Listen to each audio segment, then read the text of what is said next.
Good afternoon. Okay, a couple of items for you today. Not much going on around here, obviously. You've all seen the president's statement we issued this morning on the House passing his Build Back Better agenda for the middle class, which came just 3 weeks after the bipartisan infrastructure deal also passed. And since this came through today, I wanted to just highlight and note for the American people a couple of the big benefits that are in this package that we're looking forward to moving through the Senate. Today, families pay an average of $8,600 per year on pre-K. Under the president's plan, most of them will pay $0. The average family pays 13% of their income on child care under the president's plan. No middle-income family will pay more than 7% of their income. Two parents with one toddler earning $100,000 per year will save more than $5,000 per year. Under the president's plan, a family of four earning $80,000 per year will save nearly $3,000 per year, or $246 per month, on health insurance premiums. With this plan, countless Americans will save thousands of dollars by negotiating prescription drug prices. For example, limiting cost sharing for insulin products to make sure they're no higher than $35 starting in 2023. Insulin is essential for many people around the country. It will cap it at $35. That is a big deal. And one of the biggest financial burdens on families is housing costs, as we're seeing around the country. Build Back Better will take historic steps to reduce those costs by helping to build, rehabilitate, or preserve 1 million homes. Finally, it also reduces the deficit by $112 billion over 10 years, and several economists and analysts from leading rating agencies like Fitch Ratings and Moody's Analytics have made clear the president's agenda will not contribute to higher prices. Their findings echo 17 Nobel Prize winners in economics who've already stated they believe the Build Back Better Act will, quote, ease longer-term inflationary pressures. Also wanted to provide a brief update on COVID. Obviously, a lot going on in our efforts to take on the pandemic.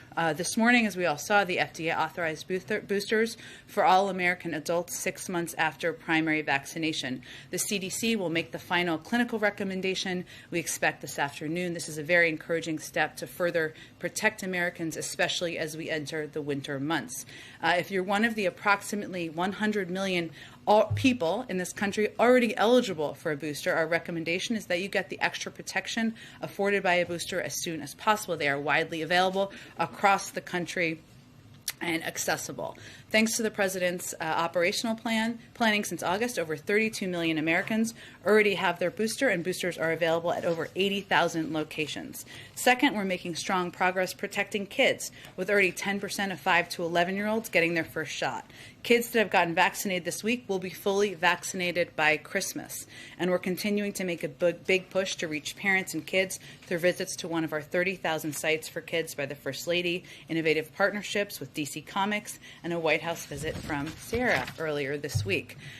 Third, we've shipped over 250 million vaccines to the world, more than all countries combined, and made an announcement of a historic opportunity for mRNA manufacturers to receive funding and resources from the U.S. government to produce an additional 1 billion doses next year. Last, over 80% of 12 and older Americans have now gotten one shot. This is a huge number. We're continuing to push for more vaccinations. And finally, our view and recent polling will show you that vax requirements work. And recent polling indicates 60% of companies are moving forward with a vaccine requirement, which is a big step forward. Just another little update of something happening here today. Today, first week in the job, our infrastructure implementation coordinator, Mitch Landrieu, and the 7 cabinet members and other agencies responsible for implementation, as outlined in the executive order, Departments of Commerce, Energy, Transportation, Labor, Interior, Agriculture, EPA, and OPM, held their first meeting. Also attending was Brian Deese, who's co-chairing the task force, senior staff from across the White House, Gina McCarthy, Susan Rice, Louisa Terrell, Evan Ryan, and Jason Miller. I have certainly invited him to speak to all of you, and he has conveyed to me he's putting his head down and getting to work, as the president has asked him to do, but will be eager to speak to you probably sometime after Thanksgiving.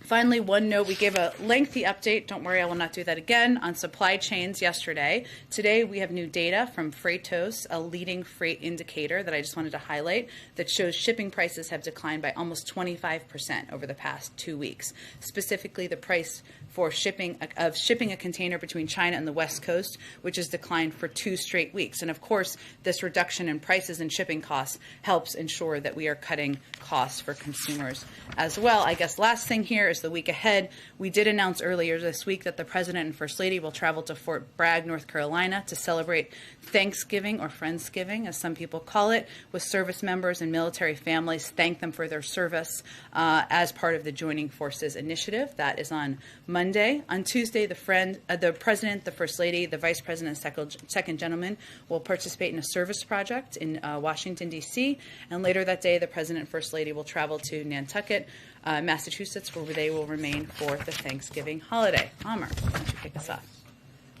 Now that the bill has passed the House, can you talk a little bit about the game plan in the days and weeks ahead to get it through the Senate? And I guess in the media, does the President have plans talking today or over the weekend to Senator Manchin and Senator Sinema? And just if you could basically let us know what's the plan going forward to get this through to the end zone. Well, the President is absolutely committed, of course, to getting this through the Senate, signing it into law, and ensuring these impacts, these cost-cutting measures are put in place into law as soon as possible. A number of these steps, including cutting child care costs, could have an impact early next year once we get this through the Senate. We have remained in touch, even as we've been working to get it through the House, at a high senior staff level, senior White House officials, with Senator Sinema, Senator Manchin, other members of the Senate, as we know that is the next important step here, and that will continue. And I'm sure the President will engage when is the right moment to do that with them as well. But I don't have anything to predict for you over the next couple of days. The President announced today his intention to nominate 2 new members to the Postal Service Board of Governors. Is he looking to remove Postmaster DeJoy? Well, let me first say we're, of course, deeply troubled, continue to be deeply troubled, as many Americans are, by the earlier reporting on Postmaster General DeJoy's potential financial conflicts of interest, and take serious issues with the job he's doing running the Postal Service. As you know, the President does not have the authority to fire the Postmaster General. It's ultimately up to the Board of Governors by majority. So what was announced today is the President's intention to nominate 2 leaders to the bipartisan United States Postal Service Board of Governors to replace outgoing Governors Ron Bloom and John Barger. Both Derek Kahn and Dan Tangerlini are experienced public servants. And certainly, again, just to reiterate, it's up to the board to make a determination about leadership, but we have continued concerns about Postmaster General's leadership. Go ahead. Yes, I wanted to ask a few questions about oil. Has the U.S. heard back from China, Japan, South Korea, and India on a coordinated release of emergency stockpiles?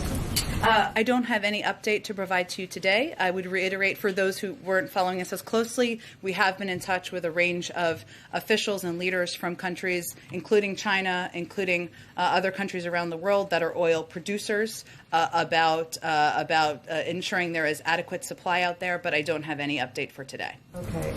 Is Biden considering using authority under a 2015 budget bill to declare an emergency and limit or stop exports of oil for up to a year? We have a range of options at our disposal, but I don't have any new ones to introduce to all of you today. Finally, I'm sorry, any message for OPEC ahead of its December 2nd meeting?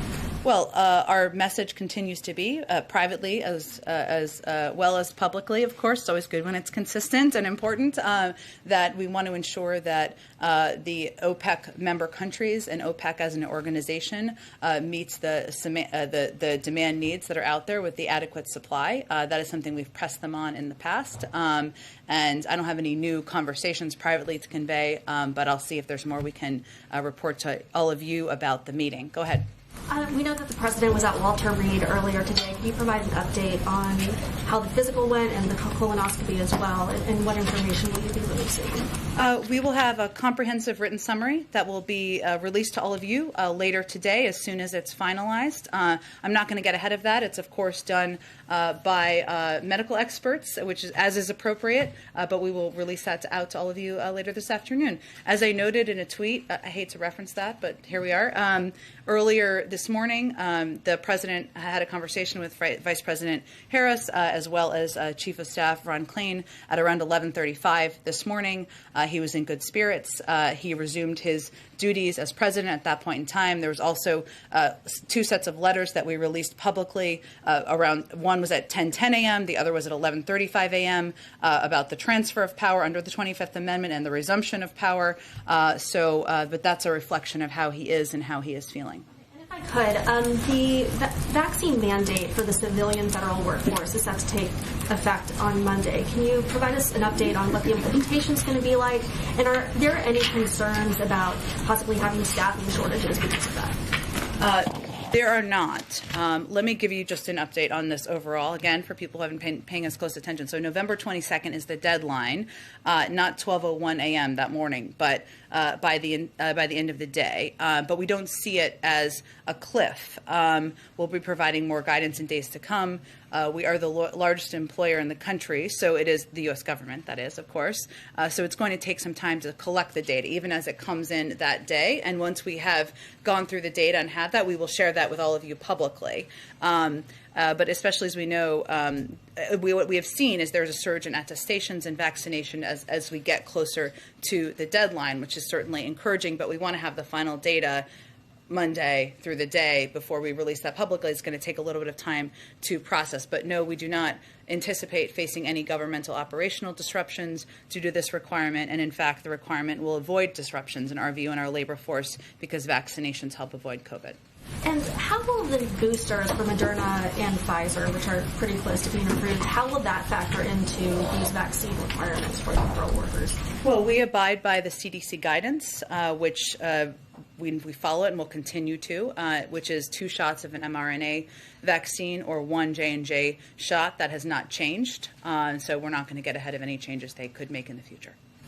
Good. Thanks, Jen. A couple of questions on the Build Back Better plan and also how things went last night in the House. Does the White House have any response to Representative McCarthy's 8-hour speech last night that delayed the vote? Well, Kevin McCarthy said a lot of words, I just want to emphasize that, over the course of 8.5 hours. For those of you who didn't watch all of it, he shared his wish that he could have been in Tiananmen Square. He mused about whether or not Abraham Lincoln was actually assassinated. He shared his hope or his thought or dream, I'm not sure, about picturing America in a swim meet after World War II against every other country. But in 8.5 hours, what he did not talk about was cutting the cost of childcare, cutting the cost of elder care, what we were going to do around the country to bring more women into the workforce, to protect our climate, and that for generations to come.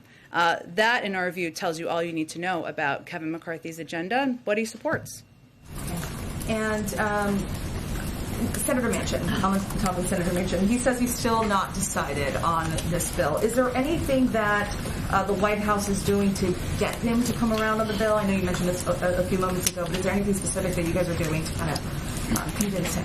Well, we've been in close touch, as you all know, with Senator Manchin for several months now. That will continue. That can include answering questions he may have, hearing concerns he may have. We are in touch with him, with his staff, through senior White House officials at this point in time, and we believe he's been operating and negotiating in good faith. That has been our experience to date. So now, as everyone knows, the next step is getting it through the Senate. That's what our focus will be on, and I expect we'll continue the discussions and negotiations as they have occurred to date. Could you tell us when was the last time the president spoke with him? I don't have any update on that, but I would note that a lot of this work happens, and I think members of Congress and their staff will tell you this, at a staff level. It's answering questions, it's following up. The president has had him here a number of times, as you certainly all know well, but I don't have an update on the last call. Go ahead. Following up on that, the president has made it clear how important paid leave is to him in this bill. Would the president sign the Build Back Better Act if paid leave got dropped from the bill? Well, you're right that the president absolutely wants to see paid leave in a final package. That's why he proposed it in his initial proposal when he laid out his speech back in May, outlining his Build Back Better agenda. He thinks it's long overdue. He thinks it will help bring more women into the workforce. It will ensure that more women have seats at the table, and it's something he would like to see in the package. He also knows and recognizes that you need the majority of members in the Senate, every single Democrat, to support something to get it across the finish line. And what he looks at, and I'm not going to prejudge what the outcome is here, is the totality of, and this is how the American people look at things, the totality of packages of what is included. This bill, no matter what, everybody supports universal pre-K, cutting the cost of childcare, a historic investment in addressing the climate crisis, making sure there's more housing units available, making sure elder care is less expensive. There are disagreements. Everybody knows that publicly, but he knows he's not going to get everything he wants in this package. If it's not in there, he'll continue to fight for it. So what is the backup plan if paid leave does get dropped from the Build Back Better bill? He'll continue to fight to make it law. And just a logistical question. Will we get all the results of the president's physical this afternoon, or are there some lab results or test results that we won't see until a later date, like next week? I expect it will be a comprehensive summary of everything today, and don't anticipate at this point that there would be lagging results later. So first, following up on the physical, if this was a routine physical, why wasn't it on the schedule that you gave us last night? Why the secrecy there? Well, just to peel the curtain back for the American people on how this worked and how it typically works, if you look back at history here, this morning we notified the pool, the press pool. Many of you are part of that and rotate through that. We called the president of the White House Correspondents Association very early this morning, who was awake. We called the network bureau chief chair that's rotating, as you know, and indicated that the president, not only would the pool be gathering, but the president would be going to get a routine physical. I then sent out a tweet to many, many people out there at around 6:15 a.m., and we have put out many, many updates since then, and we will put out a comprehensive written summary later this afternoon. That's pretty standard for how it's approached, sharing this information. It follows protocols that have been followed in the past, and again, you all will receive a comprehensive summary later this afternoon. Okay, moving on to the Build Back Better plan. Is the president going to stop saying that the Build Back Better plan does not increase the deficit 1 single cent if we now know that that is not true?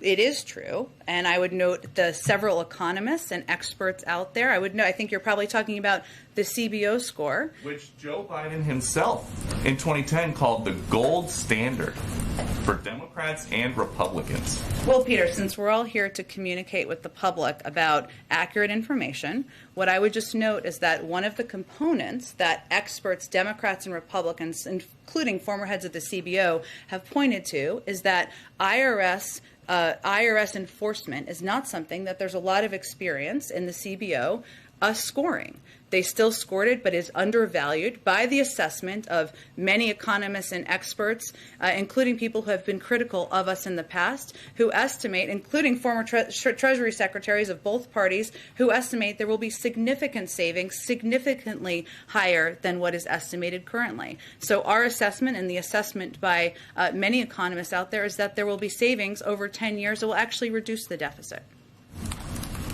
The CBO's projection is that there's going to be at least a $160 billion increase to the deficit over 10 years. That is 16 trillion cents. So the president was not telling the truth. Well, Peter, just to go back to the content facts here. So the IRS enforcement component, something recommended by former Secretary Hank Paulson, former Secretary Larry Summers, Democrats and Republicans of both parties who feel there could be significant savings over the course of time. I'm just going to note something that for Trump-appointed IRS Commissioner Charles Rettig said. The administration estimates $400 billion in additional revenue can be generated over the next decade from enforcement efforts focused on higher-end incomes, shrinking the tax gap. This figure is no surprise. Republican former Treasury Secretary Hank Paulson co-wrote an op-ed with other former Treasury secretaries saying that there could be considerably more revenue than we projected from the White House from this. So again, this is an area where experts, economic experts, neither of us are one, I think we can confirm that, have confirmed that there are significant savings that will come from this. That is why moderate members of the House, I think they would tell you, and many of them have spoken to this, including Congressman Kurt Schrader, who is one of the moderates who's on the borderline given deficit impacts, have said is they felt comfortable with it because of the expertise out there about the impact of IRS enforcement. When the last administration tried to say that the CBO was incorrect, you tweeted, watching Mulvaney try to walk away from his CBO score and explain the budget outline is awkward and uncomfortable to watch. So what is the difference between the Trump administration saying don't listen to the CBO and the Biden administration saying don't Actually, listen to the CBO? we've praised the overall work of the CBO on the Build Back Better Act repeatedly, and that's what we believe. But again, I would point to the fact that there isn't a great deal of history or experience in scoring IRS enforcement. That's something that economists across the board have noted. That's something that leaders on the Hill, Democrats and Republicans, have been briefed on for several months now, and that's why it wasn't really a surprise to them and why the vote in part moved forward. Go ahead, Kristen. Jen, thank you. Can you explain the timing of the physical today? What was behind it? Did the fact that the president is turning 79 years old tomorrow have anything to do with the timing? Did he want to have that before his birthday? The president is well aware that his birthday is a matter of public record. As the president of the United States, I can confirm that. I will say, Kristen, we knew that we were going to do, he wanted to do and committed to do a physical before the end of the year. So this is obviously meets that timeline. And obviously we work through scheduling availability and requirements in order to do that, because any president is typically at Walter Reed for a couple of hours. Not to harp on this point, but I think there was an expectation there would be a press conference tomorrow. He obviously had a very yesterday. Oh, he obviously it's a late night for all of us here. In yeah, Washington. that's okay. He obviously had a very full day yesterday. Was there any last minuteness to the decision of his going in today? I'm sorry, I don't really understand your question. To do it or not? To do the physical. I'm not sure I'm understanding your question. Did we schedule it yesterday? Was this planned in days in advance? We had planned to do the physical, yes. But I was right. But what's the root of your question? Just to make sure I answer it. When was it planned?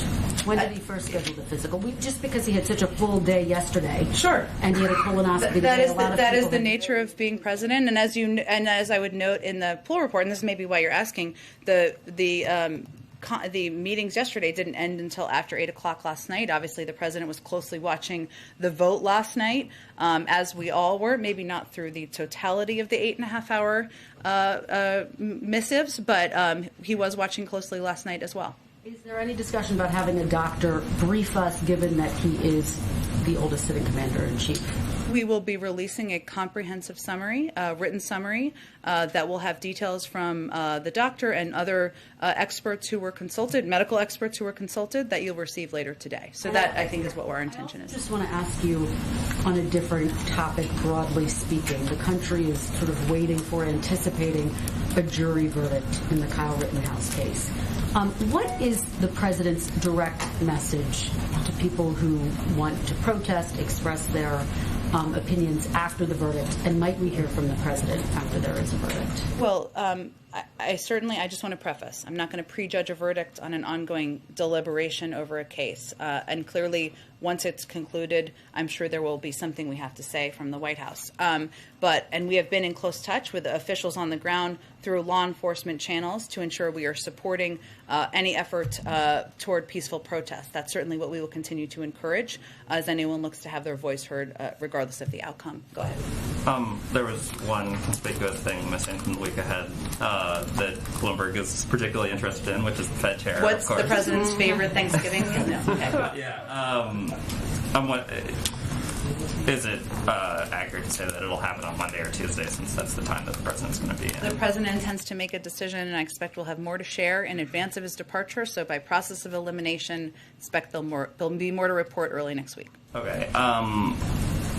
Government funding runs out December 3rd. I'm wondering if the White House right now is looking for a CR to get, towards New Year's, or if you'd like a longer government funding.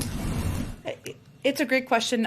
Given the pure volume of legislative work this week, I have not had a conversation with the legislative team about this. Obviously, we would typically work closely with leadership on determining what that might look like. Let me see if there's more we can report on that to you. And then yesterday you got a bunch of questions about the EV tax credit and Build Back Better.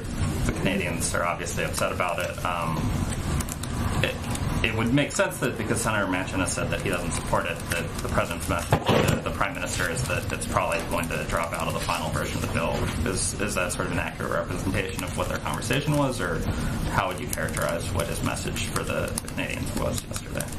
I think his message was exactly what I conveyed publicly, which is that there's a long history of using tax credits here to incentivize choices. That's true. They'll lower the cost here of electric vehicles by $12,500 for a middle-class family. That's something we want to incentivize in the United States, and we feel it's an industry that will help move towards a more clean energy future, something that will help address the climate crisis that we share an interest with the Canadians. Certainly, as the Canadian leaders read out, this was an issue they raised. I'll leave that to them to characterize further, and the president said, of course, we're happy to continue having a conversation. However, this is something the president is deeply committed to because he believes good-paying union jobs that will help us move toward a clean energy industry, help us support clean energy industries is in our economic and national security and national interests. Sorry, one last one to just on the conversation I had with Peter. The CBO estimated that the tax enforcement would bring in a little over $200 billion. You guys are obviously saying $400 billion. I'm wondering if you can, I don't think they're just throwing darts. I also take the point that you guys think that they're not experienced at sort of figuring out how much this enforcement will bring in. But twice as much is a big discrepancy. And so I'm wondering why you disagreed so dramatically with the CBO on that. Well, I wouldn't characterize it exactly in those terms. I would again point to, and just another person I haven't introduced here, but Doug Elmendorf, who you all are familiar with, who directed the CBO from 2009 to 2015, said estimating the returns on additional IRS enforcement was challenging because large funding infusions to the agency had little precedent, and it was difficult to quantify the indirect effects of more auditors. So I would note that we also technically, I guess, have disagreements with economic experts who are projecting it would have even larger savings. I mean, not bad disagreements, but our projections are not exactly the same as Larry Summers, who said that the proposal could result in almost $800 billion in revenue, and has a Washington Post op-ed about it where he talks about that, and others who have projected it would have even larger savings. So I think it's just an indication of the difficulty, but what we're pointing to and what we think is an important indication for the American people and for many members of Congress who are concerned, as the president is, about deficit reduction, and this bill will save money in the deficit over the course of 10 years, is that this is something where it will have that impact. It has a larger impact that even we are projecting. And that's what we felt was important to point to. In an effort to flesh out the historical record of the day, is there anything you can tell us about the 85 minutes that Kamala Harris served as acting president? I will leave that to the vice president and her team to characterize. I would note that, and you didn't ask me exactly this, but I know other people have been talking about this, and as a woman myself, I will note that, the president, when he selected her to be his running mate, obviously he knew he was making history that was long overdue in our view, and part of that was selecting someone who could serve by your side as your partner, but also step in if there was a reason to, and that includes the application of the 25th Amendment, as was done this morning. He also, of course, we also know we make history every time they're working together, every time she's out there speaking on behalf of the government as the Vice President of the United States. But certainly today was another chapter in that history, I think, that will be noted for many women, young girls across the country.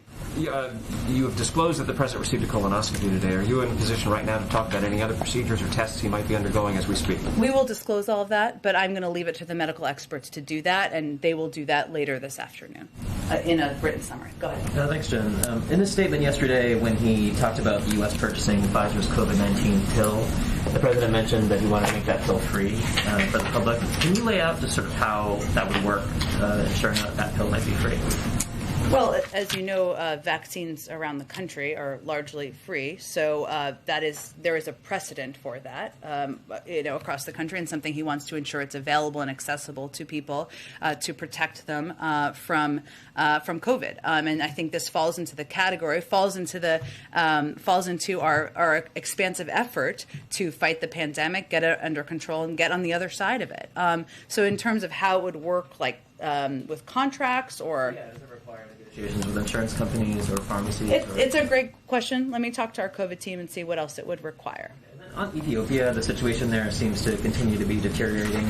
What advice does the White House have for Americans that are still in the country, especially given that the FAA sort of warned there could be inadvertent risks to commercial flights in the area? Well, as things have deteriorated there, we have taken strong measures to encourage Americans to leave Ethiopia as soon as possible. Well, they can do so safely via commercial travel, which is still ongoing, because things can change in an instant and flight options could disappear. And the State Department goes to great lengths to assist U.S. citizens in crisis. We want to ensure Americans who may be in Ethiopia should not expect the United States will be able to facilitate a military evacuation in a dangerous environment. There are no plans, and people should understand this who are on the ground, to fly the U.S. military into Ethiopia to facilitate evacuation. So the State Department is using every measure they have to communicate directly and broadly with Americans there about the fact that it is time to depart. And just really quick, you were asked yesterday about the Chinese tennis star Peng Shuai, and you didn't have anything to say then. I wonder if you have any sort of update from the White House and whether the U.S. or the president is following that. Yeah. We are deeply concerned by reports that Peng Shuai appears to be missing after accusing a former PRC senior official of sexual assault. We join in the calls for PRC authorities to provide independent and verifiable proof of her whereabouts and that she is safe. I can't speak, of course, I know you're not asking this, but to the details of the case or any more details of where she might be, obviously. But I want to be clear where the United States stands, generally speaking. First, any report of sexual assault should be investigated, and we support a woman's ability to speak out and seek accountability, whether here or around the world. Second, we'll continue to stand up for the freedom of speech, and we know the PRC has zero tolerance for criticism and a record of silencing those that speak out, and we continue to condemn those practices. Go ahead. Can I go back to some news from yesterday? Sure. You were asked about this idea of a diplomatic boycott. I'm wondering if you can offer any additional details or define for us what a diplomatic boycott means. I just don't have any more updates from here today, and it's just an indication that there hasn't been a final decision. Okay. And then also at the outset, you mentioned today that the infrastructure czar and 7 cabinet secretaries were meeting. Can you provide any additional details about what they were discussing, sort of what their priorities are, any additional info on that meeting? Well, I can tell you that going back to last Friday when the cabinet, when the president had a meeting with his cabinet, the focus of that was on infrastructure implementation. And he basically went around to each cabinet member who had purview or were just going to oversee a key part of the implementation to get an update from them on what their approach would be. Some departments, as you know, will be creating entirely new programs. Some will have a level of funding, including the Department of Transportation. Some will have a level of funding like the Department of Commerce they've never had for some of these programs before. So it was different project to project. So what I would anticipate is that that our implementation coordinator will receive an update on the work that is happening by each of these members, and that these will be regular meetings that will continue to ensure that there is implementation that is effective and efficient, and that we are reducing waste, fraud, and abuse. Okay. Can I ask you one quick question? Sorry, last one on the turkeys, if you don't mind. Those turkeys. Yes. Can you confirm where they are going after they will be parted? I had heard Purdue University. Oh, wow. There's a lot. This is an important question. We will get you that after the briefing. I can confirm that part of it is staying in a hotel, which my daughter did not believe me, but that is accurate. They say in advance, the turkeys do, in a hotel, but we will get you the details. I think there have been details put out by I'm not sure if it's the Turkey Bureau, but we will get you all of the details after the briefing. Are any humans going to be pardoned by President Biden? There are people who are serving life in prison for marijuana who want him to honor his commitment to release everyone in prison for pot. Are people going to get pardoned as well by President Biden? I will just reiterate that the president is, of course, I have nothing new to update you on, but the president is, of course, will look to the use of his clemency powers. He's talked about his approach or his view on nonviolent drug offenders, but I don't have anything to update you on that today. Go ahead. Jen, in the wake of the president's physical and on the topic of his health, a new Politico Morning Consult poll found that 50% of voters surveyed do not agree with the statement that President Biden is in good health and that voters are almost evenly split on the question of if he's in good mental health. I understand that the president disagrees with this assessment, the White House disagrees with this assessment, but I'm curious, where do you think these voters' concerns are coming from? I can't speak to the assessments of voters. There are certainly quite a bit of conspiracy theory pushing out there on a range of social media platforms and even through the mouths of elected officials. So that could certainly be a root cause, as you know. But I would say that we are not only following past precedent of what has been done. If you look back, and I know this was noted in the statement we put out this morning, of the times where there was a transfer of power under the Bush administration, we're looking at past precedent there and making sure we're following that, but also going beyond in many cases. And the comprehensive summary that we put out this afternoon will have certainly an overview of the president's routine physical and their assessments, and that is something we will make widely available. More on Build Back Better. How confident is the president that he will be able to keep all 50 senators on board with minimal changes? And on the topic of changes, is there, I know you wouldn't sort of engage on paid family leave, but is there any red line for him of something that absolutely has to stay in the Well, the president would have loved to have seen his entire original proposal passed, but he also knows from having served 36 years in the Senate that's not how it goes. He's somebody who governs from the position of compromise, not being a dirty word. He sees consensus as the way you get things done, and that's certainly how we're going to approach the next few weeks as well. So his bottom lines have not changed. He wants to lower costs for the American people, give them more breathing room, ease the burden on of areas like childcare, elder care, health care. Those are all components that are solidly in this package, and he won't raise taxes on people making less than $400,000 a year. So those are his continued bottom lines. Thanks, Jen. Congress House has been declared not guilty by a jury on one count of first-degree reckless homicide. On the second count, first-degree reckless endangerment, he's also been found not guilty. What is the White House's response to that? Not guilty on all counts. All counts. I obviously this happened while I was out here, so let me talk to the president, talk to our team, and we will get you a statement as soon as we can. Does the president think the judge in the Rittenhouse trial saying that the victims in Kenosha should not be referred to as victims, but rather looters or protesters is appropriate? Again, I'm not going to give an assessment of this from here. Let us get you a statement as soon as we can. Last question on the physical. Will you be offering a full list of the people who treated the president and their assorted specialties? We will be referencing additional medical experts who the president spoke with, but I don't think, I'm not going to prejudge what the final comprehensive summary will look like. Thanks.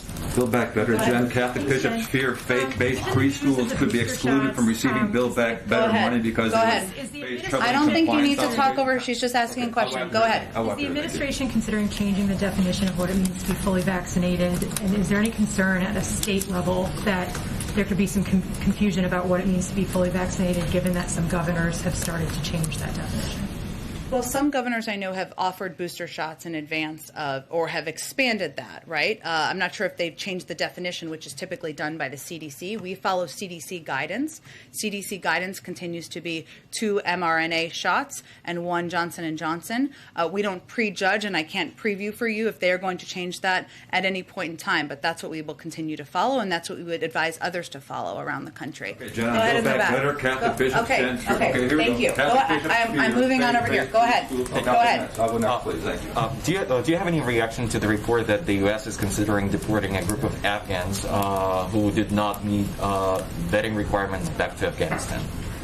I would have to look into the specific details, but I would note that our thorough vetting processes are in place for a reason, and we follow those to the letter of the law and ensure that we are not only welcoming people who served by our side for many years during a challenging, long war, but also that we are making sure the American people know they're safe. But I'd have to look into these specific examples. Russia, if I may. According to Kremlin spokesperson Dmitry Peskov, some certain preparations are underway for the virtual meeting between President Biden and Russian President Vladimir Putin. Can you confirm that? I don't have any meeting to preview or call to preview for you at this point in time. If something like that is confirmed or finalized, we're happy to share that information. Go ahead. Thanks, Jen. Ahead of Thanksgiving, I wanted to ask you about hunger in the country, specifically hunger among military families. We've seen some of these recent reports that as many as 15% of enlisted military families were dealing with food insecurity even before the pandemic. Secretary Austin, as you know, talked about this as an issue just this week. I know that Chairman McGovern has been pushing the White House to hold a summit on hunger.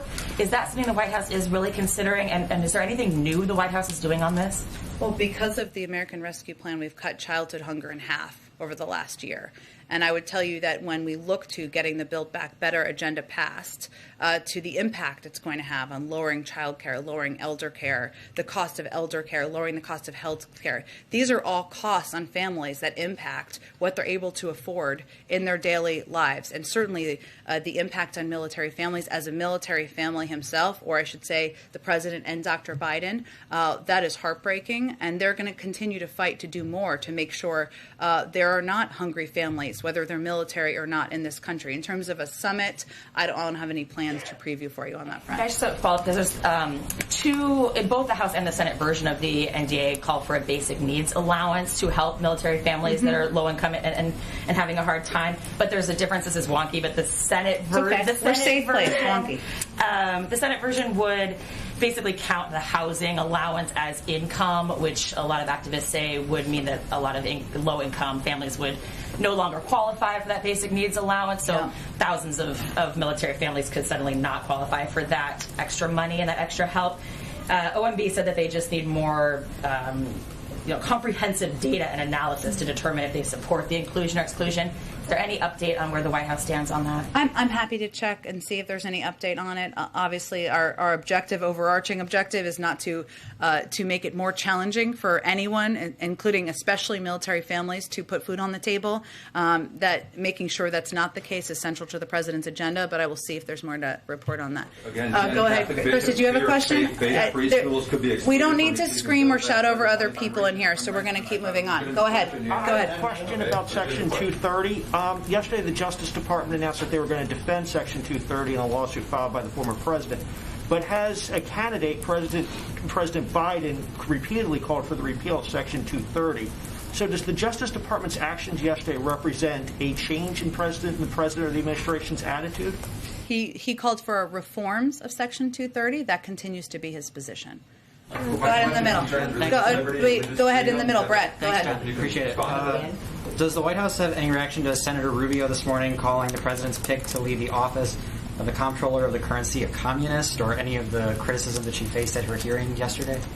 Well, I did see some of that commentary. I also enjoyed the pushback from Senator Elizabeth Warren, who maybe we should just point to as our response. But I would say the president nominated her to serve in this job because she is eminently qualified, and she's somebody who would represent the role and the United States effectively in the position, and certainly we're hopeful she's confirmed. Jen, go ahead. Jen, thank you. I'm not an economist either, but I can divide by 10 years. And even if you take, would you be willing to go so far as to say that even if you take the lower CBO expectation of what the IRS would bring in a Build Back Better Act, that the deficits on an annual basis will be so low that it would be palatable to the American people and palatable to Senator Manchin in particular? Would you go to that part? to say. I don't want to speak for Senator Manchin or all of the American people. I can only speak for the president and the White House. But what I think it's important for the American people to understand, and certainly Senator Manchin too, is what I've noted a little bit already to date. The former head of the CBO conveyed how difficult it is to score IRS enforcement. We have former Treasury secretaries who don't always agree with us. Former Secretary Paulson, former Secretary Larry Summers, conveying that there could be much greater savings. So what I'm conveying to you is that our calculations and assessments and those of outside economists are that it will actually be, this bill will actually reduce the deficit, and it will also lower costs and reduce inflationary pressures. I'll follow up there for a second. $17 billion or whatever a year is a drop in the bucket compared to the natural deficits the country is actually running up right now. Do you think that's palatable then to Senator Manchin, to the American people? I can't speak for Senator Manchin or the American people. What I can speak for is what we believe our assessment is based on outside economists and experts of what the actual savings will be over the course of time, and it will reduce the deficit over the course of 10 years, and that's what we're communicating to the American people and to Senator Manchin. Go ahead. Thank you, Jen. A couple of questions on Ukraine, Russia.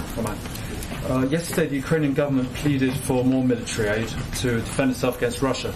At the same time, Putin is complaining that Western countries don't take his red lines, what does he call them, seriously, and blamed the Western countries for tension in Ukraine, particularly with these weapons supplies to Ukraine. So, given those two conflicting things, what is the president's, what's the way forward for him?